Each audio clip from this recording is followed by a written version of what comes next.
Je pense que l'une des principales tendances en matière de capital investissement réside dans la spécialisation régionale. Michael, aujourd'hui, je vous propose d'aborder le sujet du capital investissement. Nous constatons un regain d'intérêt pour le capital investissement en Europe centrale. Quelles sont les raisons derrière ce phénomène? Alors, Jessica, je vous propose de commencer par une analyse globale du contexte européen. Nous pouvons constater que les investisseurs ont tourné le dos à la livre sterling qui s'est retrouvée à son plus bas record par rapport au dollar américain. L'incertitude autour du Brexit persiste. La situation risque de se dégrader après le démarrage des négociations entre le Royaume-Uni et l'Union européenne. La faiblesse de l'euro est également inquiétante, tout comme certains autres développements en Europe. Je parle notamment du contexte politique. Les taux d'intérêt restent obstinément bas. Pour l'instant, aucun signe ne laisse espérer une augmentation dans un avenir prévisible. Dans de telles circonstances, les investisseurs sont en quête d'opportunités en dehors du Royaume-Uni et en dehors de l'Europe occidentale. De toute évidence, les investisseurs sont en quête de rendements plus élevés. Nous constatons une accélération des investissements en Europe centrale et orientale, principalement en Pologne, en Hongrie, en République tchèque. Ces dernières années, nous avons enregistré une forte augmentation des investissements en Serbie, en Croatie, aux Pays-Baltes et en Slovénie. Alors à quoi ce phénomène est-il attribuable? Il semblerait que ces pays offrent un rendement plus élevé. En outre, ils font partie de l'Europe et offrent un bon niveau de stabilité. Ce facteur joue un grand rôle pour les investisseurs. À l'heure actuelle, nous pouvons voir de grands changements dans le secteur du capital investissement qui était en plein essor en Europe occidentale par le passé. Il est à noter qu'une accélération des flux de capitaux privés vers l'Europe centrale était visible bien avant le référendum britannique. Regardons ce graphique fourni par Invest Europe, l'ancienne association européenne des sociétés de capital de risque. Les chiffres couvrant la période 2014-2015 ont montré une augmentation du montant des placements en capital investissement en Europe centrale d'environ 14%, soit de près d'1,6 milliard. Maintenant, nous voyons qu'en 2016-2017, ce chiffre a largement dépassé les attentes. Si nous analysons quelques-uns des deals qui ont été conclus au cours de cette période, nous verrons des chiffres aux alentours de 9-11 milliards d'euros. Et ce n'est que le montant des 3 principaux contrats, y compris l'acquisition de SABMiller par Anheuser-Busch InBev. Dans le cadre de cet accord de 100 milliards de dollars, le géant a accepté de vendre à son concurrent ses entreprises en République tchèque, en Hongrie, en Slovaquie et en Roumanie. Le montant des rachats susmentionnés s'élève à 5-7 milliards d'euros.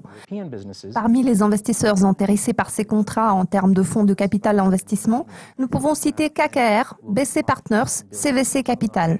Les groupes d'investisseurs locaux en Europe centrale, tels que le groupe tchèque R2G et le groupe polonais Kulczyk Investments, se montrent très intéressés par ce type d'investissement.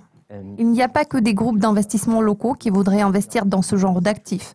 Nous constatons qu'il existe un intérêt croissant chez certains groupes industriels.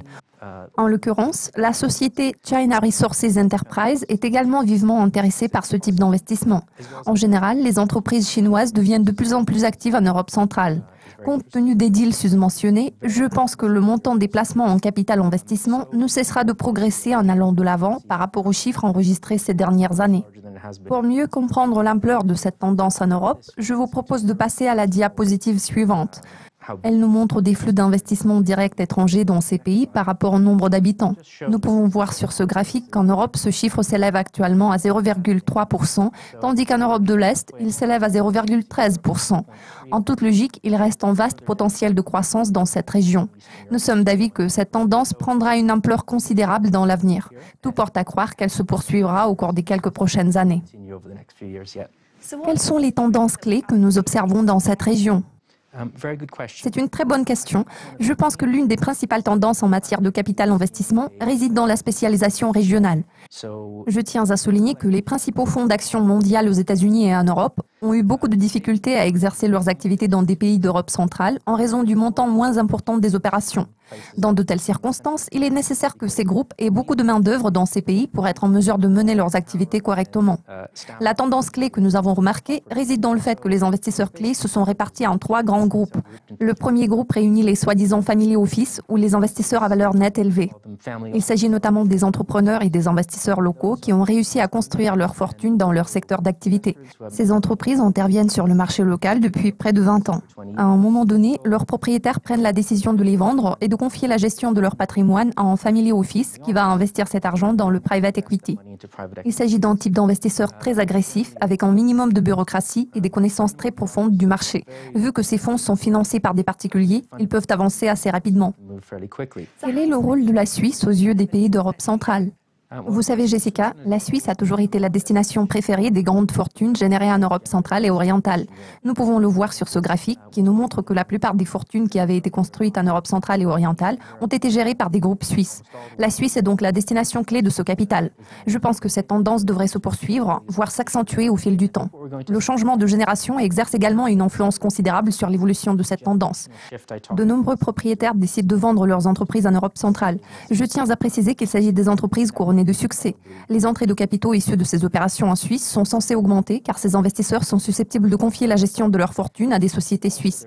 Un autre facteur à ne pas perdre de vue concerne des turbulences politiques dans des pays comme la Pologne. Tout comme dans plusieurs autres pays, la montée en puissance des partis populistes constitue une cause de préoccupation majeure à court terme. Cela laisse entrevoir une accélération des flux de capitaux vers la Suisse. Un nombre considérable d'investisseurs devrait privilégier les sociétés de gestion d'actifs suisses. En outre, sans aucun doute, la majorité écrasante des investisseurs de l'Europe centrale, quel que soit leur pays d'activité, vous diront que la Suisse est le numéro 1 mondial en termes de gestion d'actifs et de secteur bancaire. Je pense que cette conviction ne fera que se renforcer dans les prochaines années. Michael, tous mes remerciements pour votre participation aujourd'hui. Merci.